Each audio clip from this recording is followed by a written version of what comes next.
Against President Trump immediately.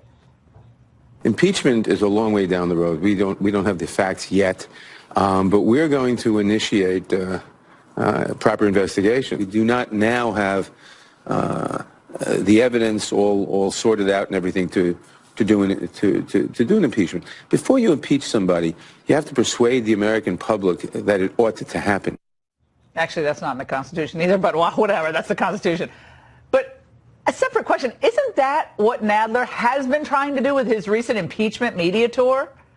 He's been trying to convince the public that there are 1,000 reasons to impeach the president, even if he cannot prove a single one. So Jerry Nadler did reveal something else during his media tour, that his impeachment investigation is basically just a popularity contest between the Democrats and Trump. You don't believe me? Watch what he says next about the American public. Before you impeach somebody, you have to persuade the American public that it ought to happen. You have to persuade enough of the opposition party voters, or the Trump voters, that you're not just trying to steal. It's a very high bar. Yeah, it is a very high bar. That you're not just trying to steal the last election, to reverse the results of the last election. We may or may not get there, but what we have to do is protect the rule of law.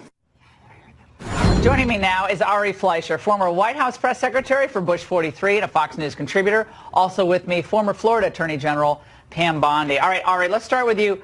Why does Nadler's plan revolve around, quote, persuading the American people? That sounds a lot like 2020 election cycle. Like persuading the American. Well, he says he obstructed justice basically 1,100 times, a breath earlier. So let's get the hearings underway. Let's get the vote underway. Forget the hearings. You don't need the hearings.